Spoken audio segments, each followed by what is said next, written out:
Hello Tanmay. First of all, I would like to congratulate you getting in such good rank in IIT JAM exam.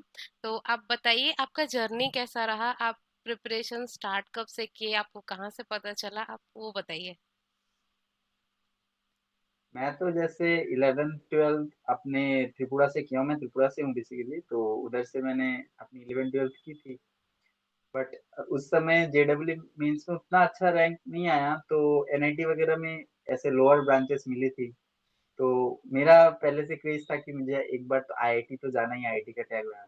तो मैंने BSc की शुरू कर दी journey, मतलब BSc ले लिया मैंने मैथ्स में। और मेरे एक कजिन है जो खुद अभी पीएचडी कर रहे हैं, तो उनसे मैंने उस टाइम पे बात की थी कि भैया आईआईटी का तो क्रेज है मुझ में, तो आईआईटी कैसे जा सकते हैं। तो उन्होंने बोला कि आईआईटी जैम का एग्जाम होता है ऐसे ऑल इंडिया लेवल पे, तो उसमें जा सकते हैं। मैंने बोला तो मेरे को बुक्स रिकमेंड कर दीजिए अच्छे वाली, जिससे मेरा हो जाए आईआईटी सिलेक्शन। तो उन्होंने फीडबैक वगैरह बार्टल वगैरह मेरे को भेज दी पीडीएफ। तो मैंने पढ़ाई शुरू की।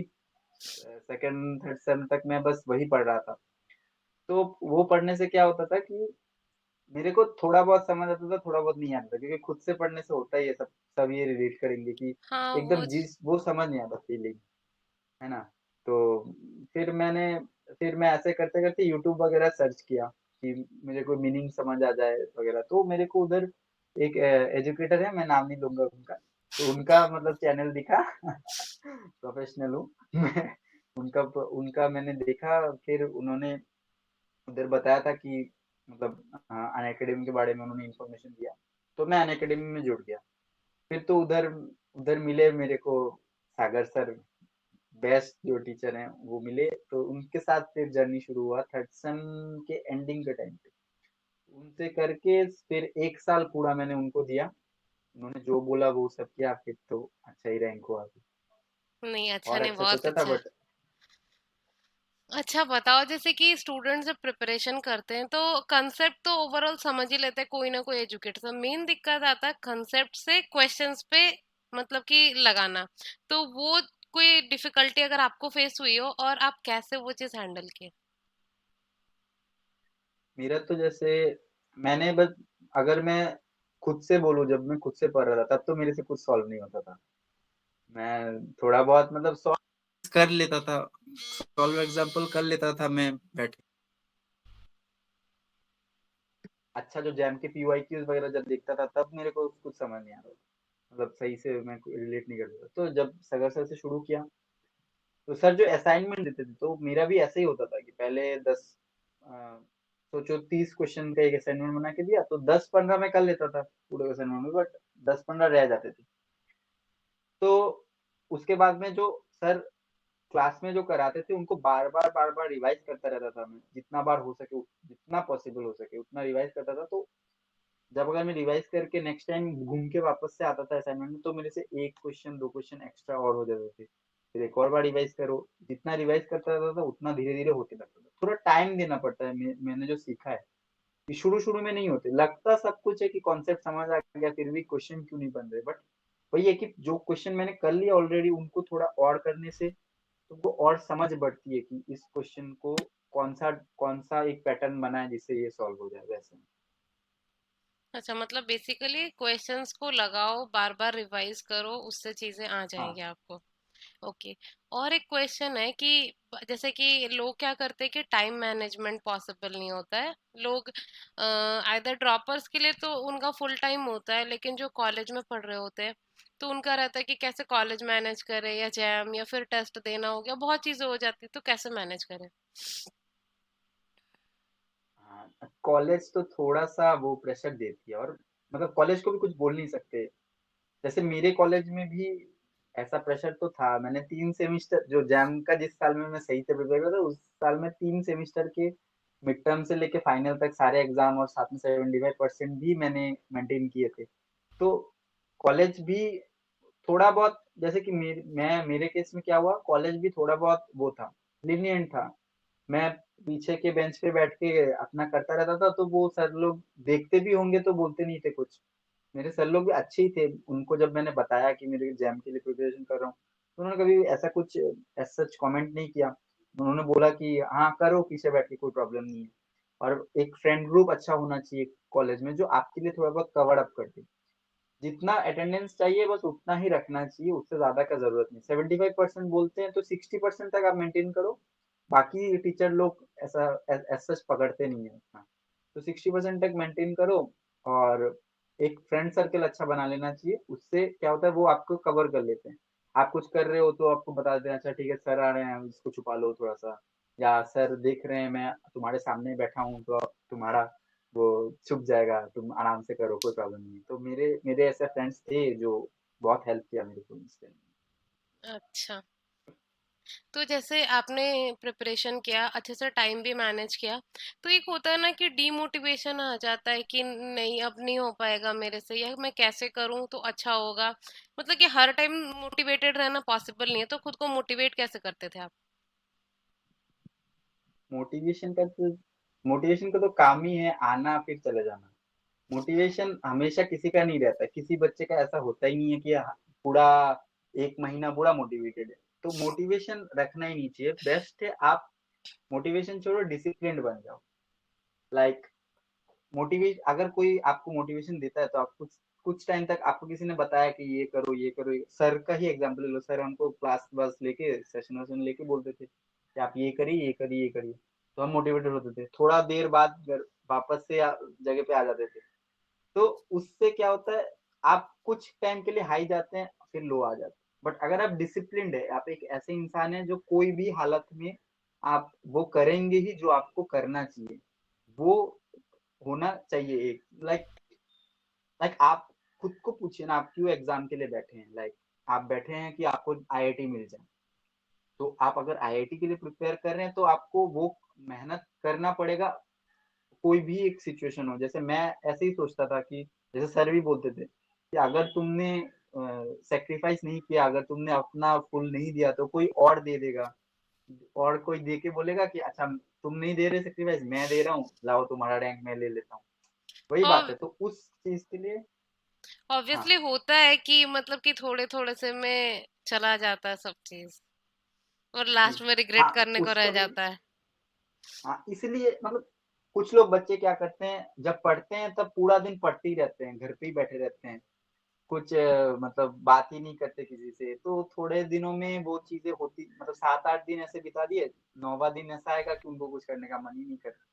तो मैं इसलिए क्या करता था, जैसे कि मैं रेगुलर रेगुलर बेसिस पे मैं जिम जा रहा होता हूँ। मतलब अभी भी जाता हूँ, पहले भी प्रिपरेशन के टाइम पे भी मैंने नहीं छोड़ा था।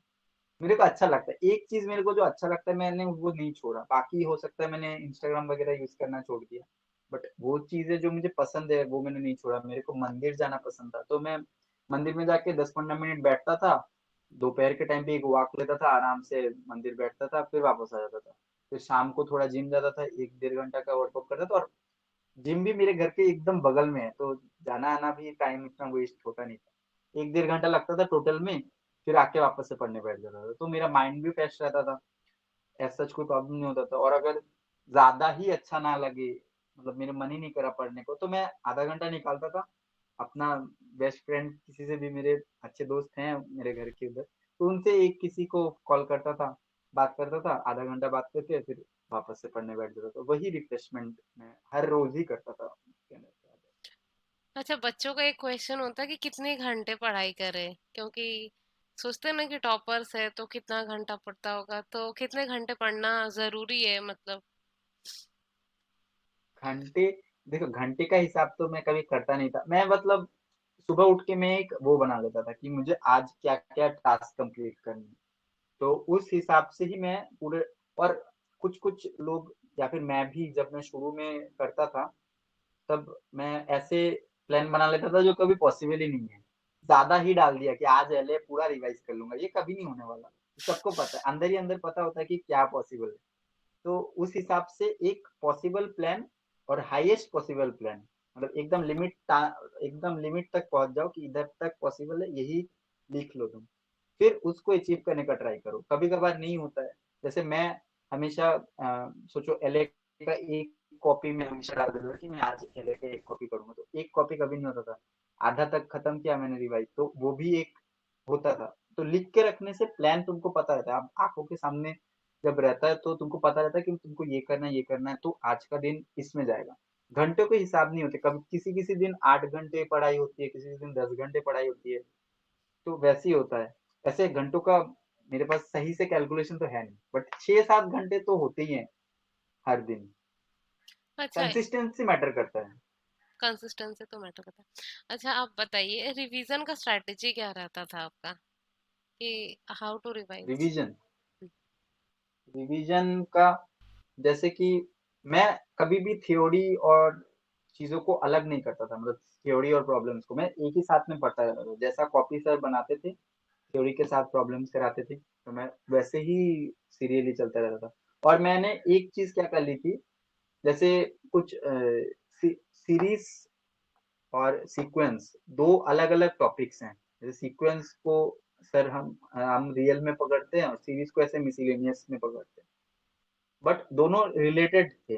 तो मैं क्या करता था, रियल एनालिसिस बोलने से सब एक साथ ही पढ़ता था। लाइक सब टॉपिक्स जितने भी थे, मिसलेनियस वगैरह वगैरह, मैंने वो मेन टॉपिक्स के साथ जोड़ना शुरू कर दिया था, ताकि जैसे रिवाइज कर रहा हूँ तो मैं बोल, मतलब एक मेंटल एक होता है ना कि आज मैंने आरए किया, रियल एनालिसिस किया, फिर इनफाइनाइट सीरीज किया, एमआई किया, फिर क्या बोलते हैं, अरे रिमेन इंटीग्रेशन किया। तो हम मन ही मन सोचते हैं 4 टॉपिक कर लिया, बाप रे बहुत हो गया। तो इसके उस वजह से मैं आरए में ही इनफाइनाइट सीरीज को डाल दिया था। एलए एलए अलग, आरए अलग, आरए में इन्फाइनाइट सीरीज है। एमआई में पूरा का पूरा जो इंटीग्रल कैलकुलस है, मैं पूरा एमआई सोच के ही पढ़ता था उसको। तो उसमें मेंटली कुछ हेल्प मिलता था। मैंने बस 3 टॉपिक किया, अभी तो टाइम है भाई, और करते हैं, ऐसे करके थोड़ा बहुत करता था मैं। आप, और रेगुलर बेसिस पे रिवीजन रखता था। अच्छा मतलब डेली वाइज रिवाइज करना हाँ, होता था। रिवाइज रहता ही था। ओके। और जैसे कि टेस्ट देना मेन तो होता है, टेस्ट देना तो आपने कब से टेस्ट देना स्टार्ट किया, और कैसे, क्या मतलब स्ट्रेटेजी क्या रहा टेस्ट देते टाइम, माइंडसेट क्या होता था, वो चीजें बताइए आप। टेस्ट तो मैंने जैसे जैसे ही सिलेबस खत्म हुआ, तब से सर ने भी एमटीपीज लेना शुरू किया, और मैंने उनके साथ एमटीपीज दिए। अलग से जो टेलीग्राम वगैरह से मुझे मिले, टेस्ट के मिलते ही रहते हैं टेलीग्राम में, जो भी ज्वाइन है उनको पता ही है कि टेस्ट के पीडीएफ वगैरह हमेशा अवेलेबल होते हैं। और जैम के जो पीवाईक्यू से सर ने, मतलब सर आपको भी पता होगा कि सर पीवाईक्यू सही से कराते नहीं थे, हाँ, थोड़े बहुत प्रीवियस। करा के रख देते थे। हाँ, काफी रख देते थे। तो वो सब मैं उठा के, सर ने भी बोला था कि as as test as JAM 2023 बैठ के दीजिए, आप लगाइए, तो मैं वो सब करता था। तो कुल मिला के 40-50 टेस्ट तो मैंने दिए होंगे, 50 अराउंड टेस्ट दिए हैं। और स्ट्रेटेजी बोले तो वही रहता था जो एकदम बेसिक स्ट्रेटेजी। जैम में मतलब सब स्कोर नहीं करना है, मतलब सब सही नहीं करना है, जो किया वो सही करना है, वही होता था स्ट्रेटेजी। और मतलब इजी एवरेज क्वेश्चन ढूंढ लो, सबसे पहले 2 घंटा लगा के इजी एवरेज क्वेश्चन कर लो। एक बार रिवाइज कर लो कि जो किया है वो सही है कि नहीं। और उसके बाद जो टाइम बाकी रहे, उसमें जाके थोड़े से हाई स्टैंडर्ड्स वाले क्वेश्चन को हटा, मतलब चेक कर लो कि हो सकता है कि नहीं हो सकता है। जो कि मैंने एग्जाम में भी, मतलब ये स्ट्रेटेजी होती है सबकी, बट एग्जाम में जाके भी मेरा जैसे मैंने रिवाइज करने का ही टाइम नहीं मिला, या फिर मैंने सोचा कि नए क्वेश्चंस कर लेता हूँ, तो वो सारी चीजें टेस्ट देने से थोड़ी सी कम हुई, बट स्टिल वो रहती हैं एग्जाम तक जाए तो। ओके। अच्छा, जैसे कुछ स्टूडेंट्स है जो ऑलरेडी प्रिपेयर कर चुके थे बट उनका मार्क्स अच्छा नहीं आया, ये तो था जो हम लोग के जूनियर्स है उनके लिए, बट ऐसा होता है ना कि जो पढ़ रहे होते पूरा मेहनत भी के होते लेकिन उनका मार्क्स अच्छा नहीं आता है, तो उनके लिए आप कुछ कहना चाहेंगे? उनको तो बस, उनका अगर सिलेबस, पहली बात तो अगर आपका सिलेबस कहीं भी बचा है तो आप सिलेबस खत्म कर लो सबसे पहले। सिलेबस खत्म कर लो, और अगर आपको सिलेबस खत्म है तो आप रिवाइज कर लो, 3-4 महीना लेके सिर्फ रिवाइज करो, मतलब पूरा चार्ट डालो, सर के एमटीपी वगैरह सब चार्ट डालो। उसके बाद आप लग जाओ टेस्ट देने, 100-150 टेस्ट दो, और नेक्स्ट ईयर मिलते हैं आईआईटी बॉम्बे में। वही बोल सकता हूँ। और मेरे को पता ही है, मेरे भी फ्रेंड हैं, और वो लोग भी बहुत, मतलब मेरे मेरे साथ ही पढ़ते, तो मुझे पता है कि वो लोग बहुत अच्छे थे। किसी कारणवश होता है, थोड़ा सा प्रेशर प्रेशर में आ जाते हैं, मैं समझ सकता हूँ उनका, प्रेशर में आके उन लोगों से थोड़ी सी गलतियां होगी। और मुझे पता है वो नेक्स्ट ईयर आ ही रहे हैं आईआईटी बॉम्बे, वो कोई भी आईआईटी में आ ही रहे हैं वो लोग। तो उनसे मिलना ही है बाद बाद में जाके। अच्छा, जैसे एग्जाम में आपने, ऐसा होता नहीं कि प्रेशर होता है, तो कोई प्रेशर हुआ आपको एग्जाम देते टाइम, या फिर उसे हैंडल कैसे किया? एग्जाम में, हाँ एग्जाम में तो मेरे मुझे तो अलग, मतलब अलग चीज से ही प्रेशर आ रहा था। मैं ये सोच रहा था कि अंदर जाने का लाइन इतना लंबा क्यों है, अंदर जाके क्या होगा, फिंगरप्रिंट क्यों ले रहे हैं, ये सब सोच रहा था बैठ के। मैंने जेडब्ल्यू बहुत पहले दिया था तो मुझे याद ही नहीं था कि प्रोसीड्यूर क्या था वगैरह वगैरह। तो वो प्रेशर बैठ के भी मैं बहुत ज्यादा प्रेशराइज हो गया था। बट वो चीजें, मैं सोच रहा हूँ कि इतने टेस्ट देने के बाद भी वो चीजें रही हैं। तो टेस्ट अगर ना देता तो मैं तो जाता ही पीछे, वो तो ऑब्वियस सी बात है। तो टेस्ट वगैरह देने की वजह से थोड़ा सा काम रह पाया मैं। और जैसे सर बताते हैं थोड़ा बहुत रेगुलर, मैं भी सर को जैसे लास्ट 5-6 महीने से, एग्जाम से पहले के 5-6 महीने पे मैंने थोड़ी सी मेडिटेशन वगैरह मैंने करनी शुरू की थी सर के बताने से। तो मुझे फील हुआ कि थोड़े से नर्व्स कम काम होते हैं थोड़े से, मतलब मेडिटेशन वगैरह करने से। थोड़े से साइंटिफिक भी रीजन है। तो मैं वो सब करता था ताकि मेरे नर्व्स का काम रहे, और एग्जाम से पहले भी मैं वही कर रहा था। फिर तो एग्जाम में बैठ के कुछ टाइम पे ऐसा होता है कि आप क्वेश्चन लगा रहे हैं, आपको क्वेश्चन में फंस गए, तो भी पैनिक करते लोग।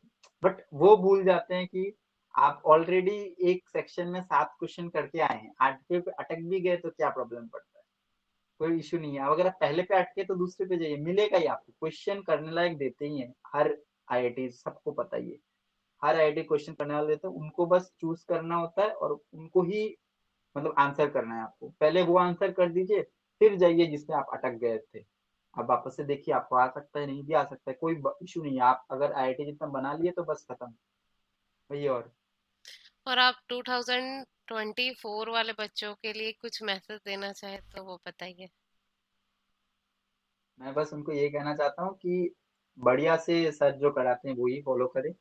आप जिस भी एजुकेटर से पढ़ रहे हैं आप वही फॉलो कीजिए। और जो एक टीचर से पढ़ रहे हैं उनका ही जो जितना मटेरियल होगा आप उसको एकदम सही से पढ़ लीजिए, टेस्ट लगाइए। और कुछ लोग आपको मिलेंगे टेलीग्राम पे या इधर उधर जो आपको डिमोटिवेट कर देंगे। हो सकता है आप नए पढ़ाई कर रहे हैं, आपको कोई आके, आप जाके कुछ क्वेश्चन पूछेंगे टेलीग्राम पे वगैरह पे, वो आप पे हंस देंगे, नहीं ये भी नहीं आता, ये भी नहीं आता। आप उनका बातों का ध्यान मत दीजिए, आप हंस के बस, हाँ भैया मैंने कुछ नहीं पढ़ा, मुझे बस बता दीजिए ना, मुझे कुछ नहीं आया, बस ऐसा बोल के निकल जाइए। जब आपका रैंक आएगा वही भैया आपको आके हाँ, कॉन्ग्रेचुलेशन कॉन्ग्रेचुलेशन बोले। एक्चुअल वही में है, सबको टाइम ऑल द लगता है बेस्ट बोलना सीखने चाहेंगे। में, और सभी उठ के आते हैं जी उसी स्टेज से। बस लोगों को जी। हंसना आता है बस, और आप अच्छे से करते रहिए, हो जाएगा। मैं, मेरे पे भी बहुत लोग हंस चुके हैं ऑलरेडी, तो अभी उन लोग ही कॉन्ग्रेचुलेशन बोले हैं। ऐसे ही होता है, तो उन सब चीजों पे थोड़ा सा वो दिल पे नहीं लेना चाहिए, वो सब चीजें ऐसे ही बहा दो बस। वो लेके सोचने बैठोगे तो फिर ईगो पे मत लेना, मतलब। वो तो अपना ही फायदा ना, ईगो में लेकर के क्या ही फायदा। हाँ भाई। ठीक है, फिर थैंक यू, आपने इतना अपना कीमती समय देने के लिए 2024 के बच्चों के लिए। Thank you.